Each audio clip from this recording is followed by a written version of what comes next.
કેમ છો વિદ્યાર્થી મિત્રો? આજના વિડિયોમાં આપણે વાણિજ્ય વ્યવસ્થા અને સંચાલન ધોરણ 12 સામાન્ય પ્રવાહમાં જે પાંચમું પ્રકરણ છે કર્મચારી વ્યવસ્થા એની આપણે શરૂઆત કરીશું.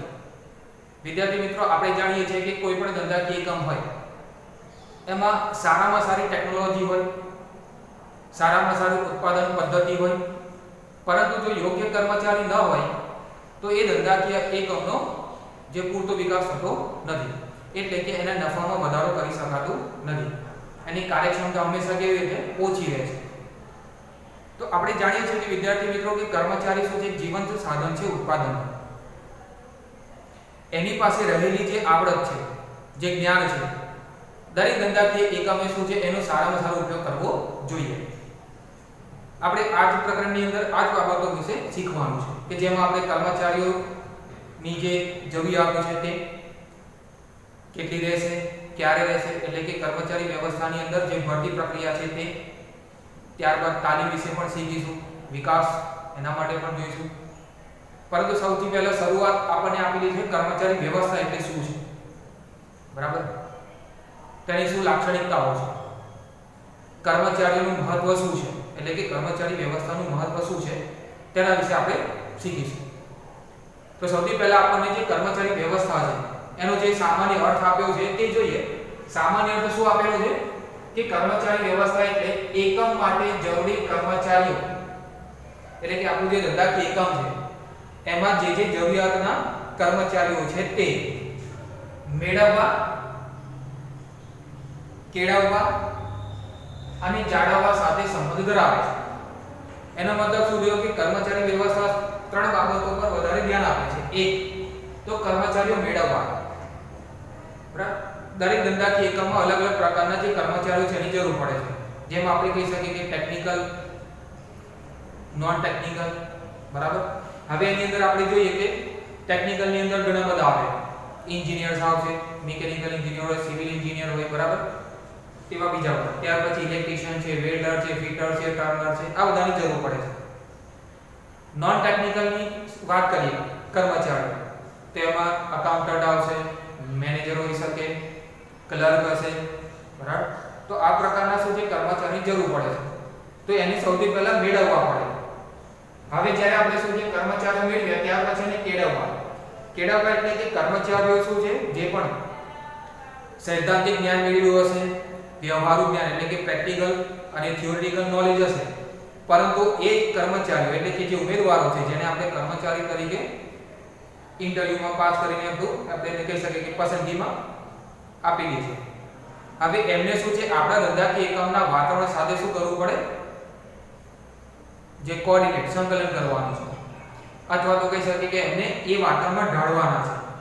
તો એના માટે એમને શરૂઆતમાં શું છે તાલીમ આપવી પડે કે ભાઈ આપણા ત્યાં કેવી રીતે કાર્ય થાય છે. તો એના માટે એમને શું છે અલગ અલગ ઓરિએન્ટેશન કાર્યક્રમ છે, ઇન્ટ્રોડક્શન કાર્યક્રમ કેવા એ પ્રકારે અને એમને તાલીમ આપવામાં આવે છે કે જેને જે કામ આપવાનું છે એ પ્રકારની એમને તાલીમ આપવામાં આવે.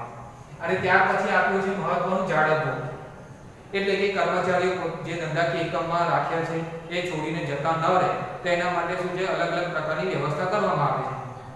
આજના સમયમાં તમે જુઓ કે ઘણી બધી સુવિધાઓ આપવામાં આવે છે, જેમ કે બસની સુવિધા છે, કેન્ટીનની સુવિધા છે, insurance, medical claim, medical insurance છે, બરાબર છે, એવી ઘણી બધી.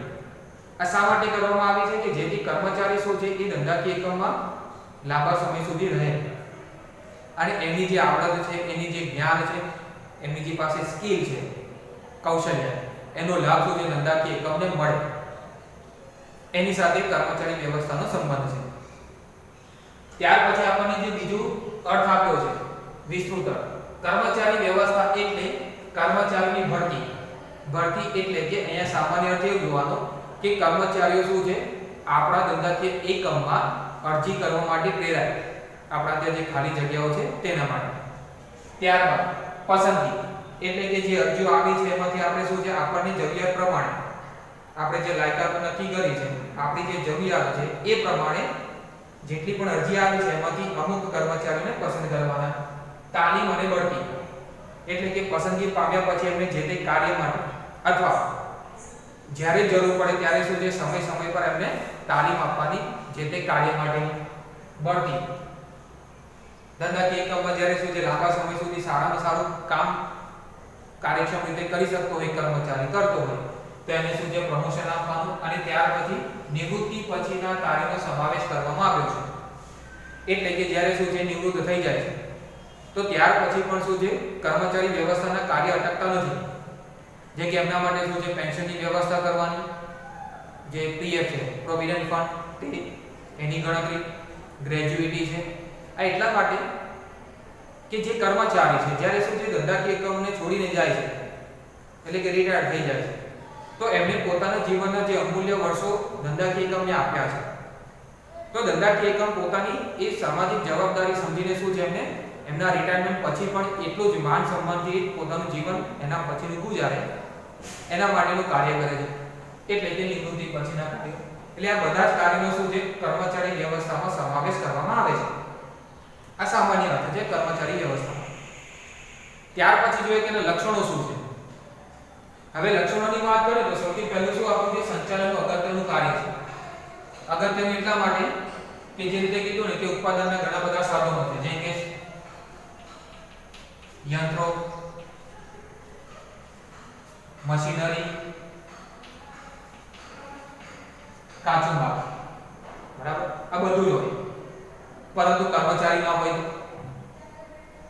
બધા જ કેવા છે નકા એટલે કે કર્મચારી વ્યવસ્થા શું છે ધંધાકીય એકમનું સૌથી અગત્યનું કાર્ય છે અને એમાં સમાવેશ પામે છે જે રીતે આયોજન છે વ્યવસ્થા તંત્ર કેવી રીતે કર્મચારી વ્યવસ્થા પણ શું છે અગત્યનું કાર્ય ધરાવે છે ત્યાર પછી આપ્યું છે કાયમી પ્રક્રિયા કાયમી પ્રક્રિયા એટલા માટે કે આપણે જાણીએ છીએ કે ધંધાકીય એકમમાં શું છે ક્યારેક ને ક્યારેક કોઈ ને કોઈ જગ્યા ખાલી રહે છે આવી જગ્યા ક્યારે ખાલી રહે કાં તો મૃત્યુ પામે કોઈ કર્મચારી તો જગ્યા ખાલી થઈ જાય કોઈ કર્મચારીને બીજી કોઈ જગ્યા પર સારી જોબ મળી હોય તો ત્યાં જતો એ જગ્યા ખાલી રહે એક કર્મચારીને પ્રમોશન આપ્યું છે તો એ જે જગ્યા ખાલી પડી તો એને ભરવી ત્યારે ટૂંકમાં શું છે જ્યાં સુધી ધંધાકીય એકમની બધી પ્રવૃત્તિઓ ચાલી રહેશે ત્યાં સુધી કર્મચારી વ્યવસ્થા જે છે એ કામ પર શું છે ચાલુ રહેશે એટલે કે ધંધાની શરૂઆતથી ધંધાના અંત સુધી જ્યાં સુધી ધંધાકીય પ્રવૃત્તિઓ ચાલતી રહેશે ત્યાં સુધી કર્મચારી વ્યવસ્થાનું કાર્ય પણ ચાલતું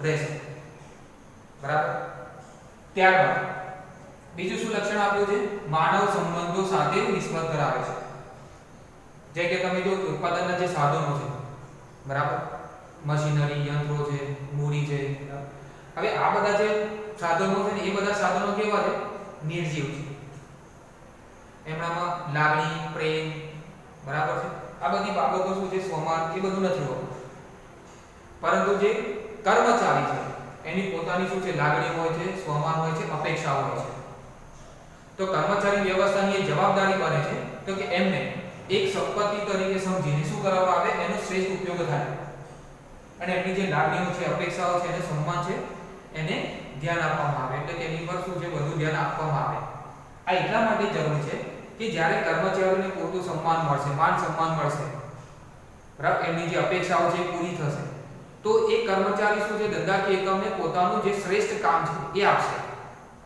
અને એનો લાભ ધંધાકીય એકમને નફાના સ્વરૂપમાં મળે છે અને એટલા માટે કહેવાય છે કે કર્મચારીઓ એ ધંધાકીય એકમની અમૂલ્ય સંપત્તિ છે બરાબર ત્યાર પછી શું આપ્યું છે પ્રવૃત્તિઓ ગતિશીલ બને છે તમે જો કે કોઈ પણ જેમ કે ધંધાકીય એકમ હોય એક સારામાં સારું બિલ્ડિંગ છે સારામાં સારી ટેકનોલોજી વાળા યંત્રો છે મશીનરી છે ફર્નિચર બધું છે પરંતુ ત્યાં કર્મચારી નથી તો એ પ્રક્રિયા કેવી રહેશે બંધ કોઈ પણ પ્રવૃત્તિ ત્યાં થવાની નથી પરંતુ જો ત્યાં આગળ કર્મચારી આવશે તો બધી જ આખું જ વાતાવરણ કેવું થઈ જશે જીવંત બની જશે ત્યાં હલનચલન રહેશે અવર જવર રહેશે કર્મચારીઓની વાતચીતો હશે સાથે સાથે કામ ચાલતા હશે દરેક સાધનનો પૂરતો ઉપયોગ થશે તો એ શું દર્શાવે છે કે કર્મચારીઓ હશે તો ધંધાકીય એકમ એકદમ કેવું છે પોતાની જે ગતિથી આગળ વધશે એટલે કે એની જે પ્રક્રિયાઓ છે જે પ્રવૃત્તિઓ છે ગતિશીલ બને છે અધરવાઇઝ શું થશે કર્મચારી નહીં હોય તો દરેક જે પ્રવૃત્તિઓ છે ત્યાં અટકી જશે બંધ થઈ જશે તો એ શું દર્શાવે છે કે કર્મચારીઓ એટલે કે કર્મચારી વ્યવસ્થા આખા ધંધાકીય એકમની જે પ્રવૃત્તિઓ છે એને ગતિશીલ બનાવે છે, એટલે કે એને આગળ ધપાવે છે, બરાબર. ત્યાર પછી શું આપ્યું છે? અન્ય કાર્યો સાથે સંબંધ ધરાવે છે, જેમ કે આયોજન છે, વ્યવસ્થા તંત્ર છે, દોરવણી છે. હવે બધા કાર્ય શાના માટે કરવાના? કર્મચારી માટે. પણ કર્મચારી વ્યવસ્થા જેવું કોઈ કાર્ય નહીં હોય તો, એટલે કે કર્મચારીઓ જ નહીં હોય તો. બીજું, આયોજન કરવાનું છે તો કોણ કરશે? કર્મચારીઓ જ કરવાના છે, પણ જે ઉચ્ચ સપાટી વાળા હશે, બરાબર. આયોજન નોર્મલ કોણ કરવાનું છે? તો કે કર્મચારીઓ, કામદારો, તો એ પણ કર્મચારીઓ છે. ટૂંકમાં દરેક કાર્ય માટે, એટલે કે આ સંચાલનની સાથે જોડાયેલા જેટલા પણ સંચાલનના કાર્ય છે, આયોજન હોય, વ્યવસ્થા તંત્ર હોય કે દોરવણી, માર્ગદર્શન કોને આપવાનું? કર્મચારીઓ. માર્ગદર્શન કોણ આપશે? તો કે કર્મચારીઓ. તો એ શું દર્શાવે છે કે કર્મચારી વ્યવસ્થા એ સંચાલનના જેટલા પણ અન્ય કાર્યો છે, આયોજન, વ્યવસ્થા તંત્ર, દોરવણી, અંદાજપત્ર, માર્ગદર્શન છે, અંકુશ, દરેકે દરેક કાર્ય સાથે શું છે? સંબંધ ધરાવે છે. ત્યાર પછી આપણું છે વિસ્તૃત પ્રવૃત્તિ છે, એટલે કે અહીં ફક્ત શું છે? આપણે કર્મચારીઓ મેળવવાના અને કેળવવાના છે એટલું જ નથી, પરંતુ એ કર્મચારીઓનો શું વિકાસ થાય, બરાબર છે. એ કર્મચારીઓનો શું છે? વિકાસ થાય, ત્યાં સુધીની બધી જ પ્રક્રિયાઓ એમાં સમાવેશ પામે છે.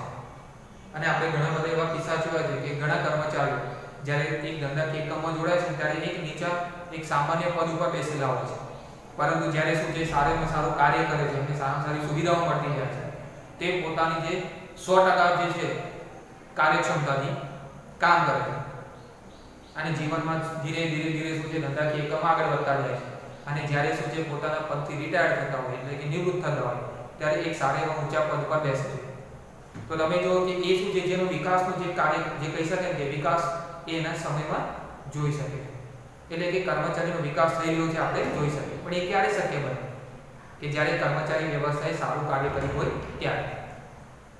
અને ત્યાર પછી છેલ્લું શું આપેલું છે આપણને? મૂડી ખર્ચ, એટલે કે રોકાણ. જેમ કે તમે જો કે જ્યારે કર્મચારીને કામે રાખવામાં આવે એટલે એમને પગાર આપવો પડે છે, એમને અલગ અલગ પ્રકારની સુવિધાઓ આપવી પડે છે. આ બધું જ કાર્ય કરવામાં આવે છે, એટલે કે ધંધાની શું છે? ખર્ચો થાય છે.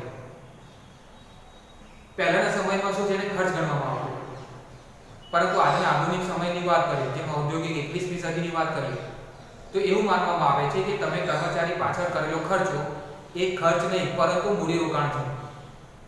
એટલા માટે કે તમે કર્મચારીઓ પાછળ જેટલો વધારે ખર્ચો કરશો, કર્મચારીઓ તમને એટલું જ વધારે શું છે? એનું વળતર સારામાં સારી કાર્યક્ષમતાથી પૂરું કરે છે, ધંધાને નફો કરી આપે છે. અને એટલા માટે શું કીધું છે કે કર્મચારીઓ પાછળ થતો ખર્ચો એ ખર્ચ નહીં પરંતુ શું છે? મૂડી રોકાણ છે, બરાબર. કે જેના સ્વરૂપમાં જે વળતર મળવાનું છે આપણને શું છે? ધંધાની અંદર જે નફામાં વધારો, ધંધાના જે એકમો છે એમાં વિસ્તરણમાં, બરાબર, ત્યાં આપણને જોવા મળે છે. સમય લાગે છે કે મૂડી રોકાણ એવું હોય કે જ્યાં શું છે? લાંબા સમય જ આપણને શું છે? એનું યોગ્ય વળતર મળતું હોય છે. તો વિદ્યાર્થી મિત્રો, આ તો આપણે જે કર્મચારી વ્યવસ્થા છે એની લાક્ષણિકતાઓ. આ પ્રશ્ન તમને શું છે? 2 થી 3 માર્ક્સની અંદર ટૂંકમાં પૂછાઈ શકે અથવા 5 માર્ક્સની અંદર ક્યારેક ક્યારેક પૂછી શકે. ત્યારબાદ આપણે જોઈએ એનું મહત્વ, જે કે આયોજન, વ્યવસ્થા તંત્ર, દોરવણી, અંકુશ, આ બધાનું શું છે? મહત્વ છે. તેવી રીતે કર્મચારી વ્યવસ્થાનું પણ એટલું જ મહત્વ છે. હવે એની અંદર મહત્વ શું છે? જે કીધું આપણે કીધું ને કે આગળ જોયું કે સારામાં સારી ટેકનોલોજી હોય, આધુનિક 21મી સદીની અંદર ઘણા બધા સારા એવા સંશોધન કર્યા હોય, સારામાં સારી ઉત્પાદન પદ્ધતિ હોય, સુપર કમ્પ્યુટર્સ હોય, પણ એ બધા નકામા છે. કેમ? કે જેને ચલાવવા માટે શું છે? યોગ્ય કાર્યક્ષમ કર્મચારી નથી હોતો. તો એ શું દર્શાવે છે કે કર્મચારીનું શું મહત્વ છે તે અહીંયા આપણને ખબર પડે છે, બરાબર. હવે મહત્વની અંદર જોઈએ ને સૌથી પહેલું તો કે ચાલક બળ છે. જે રીતે જોઈએ ને કે આપણે ટ્રેન છે તો આગળ જે એન્જિન છે ને એ ચાલક બળ છે, જે આખી ટ્રેનને શું છે? એક સ્થળથી બીજા સ્થળ લઈ જાય છે. કર્મચારી વ્યવસ્થા પણ એ જ સ્થાન ધરાવે છે. જેમ કે તમે જો કે ઉત્પાદનના જે અન્ય સાધનો છે, બરાબર, કે જેની અંદર આપણે જોઈએ એક જમીન, મૂડી, યંત્રો, બધું છે. પરંતુ માની લો કે કર્મચારી જ ન હોય તો શું થશે? એ બધા જ યંત્રો છે એટલે કે ઉત્પાદનના સાધનો, જમીન, મૂડી, બરાબર, યંત્રો બધા કેવા નકામા છે, એ કશા જ કામમાં આવવાના નથી.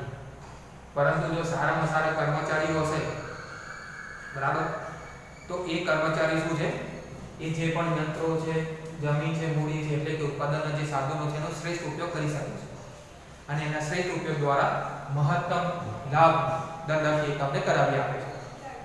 એટલા માટે એને શું છે, ચાલક બળ કહે છે કે કર્મચારી નહીં હોય તો કોઈ પણ કાર્ય થવાનું નથી, કર્મચારી નહીં હોય તો એક પણ પ્રવૃત્તિ થઈ શકવાની નથી. પછી આપ્યું છે પ્રવૃત્તિઓ ગતિશીલ રહે છે, જેમ કે આપણે આગળ પણ જોયું. શું કીધું હતું કે જે પ્રક્રિયાઓ છે, પ્રવૃત્તિઓ છે એને શું છે, કેવું રાખે છે, ગતિશીલ રાખે છે. કર્મચારી નહીં હોય તો કામ આગળ વધવાનું જ નથી, જ્યાં અટકી ગયું ત્યાં અટકી જશે. જે કે આપણે જોઈએ કે હડતાલ થાય છે ને ત્યારે કર્મચારી હડતાલ કરે એટલે શું થાય, જેટલું પણ કામ છે બધું કેવું થઈ જાય, ત્યાં ને ત્યાં અટકી જાય. હડતાલ પૂરી થાય કર્મચારીઓ પાછળ કામે જોડાય અને ફરીથી પાછું શું છે, બધી પ્રક્રિયાઓ શરૂ, ધંધાકીય એકમની બધી પ્રક્રિયાઓ જ્યાં ત્યાં અટકી ગઈ હતી ત્યાંથી ફરીથી શું થાય છે, આગળ વધે છે. એટલે શું દર્શાવે છે કે જેટલી પણ પ્રવૃત્તિઓ છે એ દરેક પ્રવૃત્તિઓને શું રાખે છે, ગતિશીલ રાખે છે. ત્યારબાદ સંચાલન અન્ય કાર્ય માટે જરૂરી છે. જે કે તમે કીધું ને કે આયોજન કરવાનું છે, પણ આયોજન કોણ કરશે? આયોજનનો અમલ કરવાનો છે, પણ આયોજનનો અમલ કોણ કરશે? કર્મચારી. માર્ગદર્શન આપવાનું છે, પણ માર્ગદર્શન કોણ આપશે? સુપરવાઇઝર, કર્મચારી, બરાબર. ફોરમેનની જરૂર પડે તો ફોરમેન કોણ છે? સુપરવાઇઝર. ત્યારબાદ માર્ગદર્શન પછી અંકુશનું કામ. અંકુશનું કાર્ય કોણ કરશે? અધિકારીઓ, એ પણ એક કર્મચારી છે. અંકુશ કોની પર છે? કર્મચારીઓ પર, એટલે કે એમના જે કાર્ય થઈ રહ્યા છે એમાં ધ્યાન આપે છે, એ પણ કર્મચારી. ટૂંકમાં શું છે, સંચાલનના જેટલા પણ કાર્ય છે કે પછી આયોજન હોય, વ્યવસ્થા તંત્ર હોય, ધોરણી એટલે કે માર્ગદર્શન હોય, અંકુશનું કાર્ય હોય કે અંદાજપત્ર, દરેકે દરેકમાં શું છે, કર્મચારીની જરૂર પડે છે, બરાબર. તો એ દર્શાવે છે કે કર્મચારી વ્યવસ્થાનું મહત્વ કેટલું બધું છે. એકમના હાથ પગ છે. જેમ કે તમે કહો કે આયોજન એ શું છે, આપણા મગજનું કામ કરે. આપણે વિચારીએ છીએ ને, આયોજન એટલે શું, બુદ્ધિપૂર્વકનું કાર્ય છે, વિચારવાનું કાર્ય છે. તો માનવ શરીરમાં વિચારવાનું કાર્ય કોણ કરે છે? આપણું મગજ. પરંતુ એનો અમલ કોના દ્વારા થાય? તો કે આપણા હાથ પગથી. જેમ કે અત્યારે મારે બોલવાનું છે, હું લખું છું, બરાબર છે, તો એ વિચાર્યું ત્યારબાદ શું છે, લખવાનું છે. કર્મચારી એટલે કે આયોજન છે એ મગજનું, એટલે વિચારવાનું કાર્ય કર્યું, તો કર્મચારી એટલે હાથ પગ છે, એટલે કે એ આયોજનને શું છે, અમલમાં મૂકે છે. એ જે આયોજન કર્યું છે એ પ્રકારે કામ થઈ રહ્યું છે, પ્રવૃત્તિઓ થાય છે. તો એ શું દર્શાવે છે કે જે રીતે આયોજન મગજનું કાર્ય કરે છે તેવી રીતે કર્મચારી એટલે કર્મચારી વ્યવસ્થા એ શું છે, એકમના હાથ પગ સમાન છે. તમને આ ઉદાહરણ સમજાવવા પૂછાતું હોય, બરાબર, 2 માર્ક્સની અંદર સેક્શન સી ની અંદર. તો એ શું દર્શાવે છે કે કર્મચારીઓ એ શું છે, એકમના હાથ પગ છે. જેવું વિચાર્યું છે એ પ્રમાણે કાર્ય કરવા માટે કર્મચારીની જરૂર પડશે. પછી આપ્યું છે કર્મચારીનો સંતોષ. સૌથી મહત્વનું છે કે કર્મચારી વ્યવસ્થા જેટલું સરસ અસરકારક હશે એટલું જ આપણને સંતોષી કર્મચારી વર્ગ મળશે. કેવી રીતે છે? તો એક કે કાર્ય કરતી વખતે શું છે, કર્મચારીઓની ઘણી બધી ફરિયાદો હોય, મુશ્કેલીઓ હોય છે. પરંતુ જે કર્મચારી વ્યવસ્થા ઘણું સારું હશે ને એ શું કરશે, સૌથી પહેલા એ બાબતોને સમજશે કે આ કર્મચારીઓને આટલી તકલીફ પડે છે, સમસ્યાઓ છે, એને સમજીને તરત ઝડપથી શું છે, એનો નિકાલ લાવવાનો પ્રયત્ન કરશે. એટલા માટે જરૂરી છે કે જેટલી ઝડપથી સમસ્યાઓ દૂર થશે, કર્મચારીઓને પડતી જે મુશ્કેલીઓ છે એ દૂર થશે, તો એટલું જ સારામાં સારું કામ કરી શકે છે. અને જેટલું સારી રીતે કામ કરશે તો એમની જે સંતોષની જે લાગણી છે એ એમનામાં ઊભી થાય છે, કે એમને એવું લાગે છે કે ના, આ ધંધાકીય એકમ આપણા માટે વિચારે છે. એટલે એ શું છે, લાગણી સભર, જે આપણે કીધું કે જીવંત સાધન છે ઉત્પાદન. તો એ રીતે એમને જો લાગણી, જે અપેક્ષાઓ પૂરી થશે એટલે એમનો કાર્ય સંતોષ વધશે. કાર્ય સંતોષ જેટલો વધારે, ધંધાકીય એકમને એટલો જ વધારે લાભ થશે, કારણ કે એ એટલી જ ક્ષમતાથી કામ કરતો રહેશે હંમેશા. અને એનો લાભ કોને મળે છે? ધંધાકીય એકમને મળે છે. તો એટલા માટે કહેવાય છે કે કર્મચારીના સંતોષમાં વધારો કરવો હોય તો કર્મચારી વ્યવસ્થા અસરકારક હોવું જોઈએ. પછી આપણે જે સંબંધોમાં સંવાદિતા લાવે છે, જે રીતે કીધું કે આ સમસ્યાઓની મુશ્કેલીઓ છે, એટલે કે માલિકો અને કર્મચારીઓમાં ક્યારેક ક્યારેક શું છે, સંઘર્ષ થાય છે. તો એ સંઘર્ષને દૂર કરવા અથવા તો એ સંઘર્ષ ઊભો ન થાય, બરાબર છે, મતભેદો ઊભા ન થાય એ જોવાનું કામ કોનું છે? કર્મચારી વ્યવસ્થાનું. જે આપણે ઉપર પણ જોયું કે જેની સમસ્યાઓ તકલીફો જે શરૂઆતમાં સમજી લઈશું તો જે સંઘર્ષ માલિકો અને કર્મચારીઓ વચ્ચે થવાનો છે એ થશે નહીં. અને એનાથી શું થશે તો કે જે માલિકો છે અને કર્મચારીઓ છે એના વચ્ચે શું છે? સંવાદિતા, હાર્મોનિયસ રિલેશનશિપ ડેવલપ થશે. અને જે ઔદ્યોગિક શાંતિ માટે સૌથી મહત્વનું છે. અને ઔદ્યોગિક શાંતિ જેટલા લાંબા સમય સુધી રહેશે ધંધાકીય એકમનો વિકાસ એટલો જ સારો થશે. બરાબર? એકમની પ્રતિષ્ઠામાં વધારો કરે છે. કેવી રીતે? આજે આપણે જેટલી પણ કંપનીઓ છે જે આપણે નામથી જેમ કે કારનું નામ આવે તો આપણે કે રોલ્સ રોયસ, ઘડિયાળની વાત કરી રોલેક્સ, બરાબર છે, Google, IBM, Microsoft, Wipro, Tata motors, આ બધાના નામ આપણા મોં પર કેમ છે? એનું એક કારણ છે તેનું કર્મચારી વ્યવસ્થાનો જે વિભાગ છે તે. એનાથી શું થાય છે કે એ લોકો જેટલું સારું કામ કરશે એટલે સંતુષ્ટ અને કાર્યનિષ્ઠ કર્મચારીઓ રહેશે. કારણ કે એનું જે આપણે આગળ જોયું ને કે સંતોષ અને લાગણીની અપેક્ષાઓ શું થાય છે આપણે પૂરી કરીએ છીએ. અને એટલા માટે શું થાય છે કે જે કર્મનિષ્ઠ કર્મચારીઓ છે જે સંતુષ્ટિ કહી શકાય કે એમને જોઈએ સંતોષ, કાર્ય સંતોષ જોઈએ એ એમને શું છે અહીંયાથી શક્ય બને. અને પરિણામે શું થાય છે તો કે એને સંપત્તિ માનીને ચાલવામાં આવે છે અને પરિણામ એકમની છાપ માર્કેટમાં સુધરે છે. બરાબર? અને છેલ્લું આપણું છે સતત ચાલતી પ્રક્રિયા છે જે આપણે અહીંયા આગળ પણ જોયું હતું. વિસ્તૃત પ્રક્રિયા છે અન્ય કાર્યો સાથે. પછી અહીંયા પણ જોયું કાયમી પ્રક્રિયા. કારણ શું છે કે ધંધાકીય એકમમાં શું છે આ પ્રક્રિયા ચાલતી રહે છે કર્મચારી વ્યવસ્થા. કેવી રીતે? તો જેમ કીધું ને કે કોઈ કર્મચારી મૃત્યુ થઈ ગયું, જગ્યા ખાલી પડી તો ભરવા. તો આપણે અહીંયા આગળ જોયું ને ભરતી, પસંદગી, તાલીમ, ભરતી. ત્યારબાદ કોઈ કર્મચારી વય નિવૃત્ત થયો, ઉંમર થઈ અને છૂટા થયા તો એ જગ્યા ખાલી પડી એટલે ભરતી પ્રક્રિયા ફરીથી ચાલુ થઈ ગઈ. ત્યારબાદ એક કર્મચારીને બીજી જગ્યા પર આપણે ટ્રાન્સફર કરી દીધો. બરાબર? તો એ જગ્યા ખાલી પડી.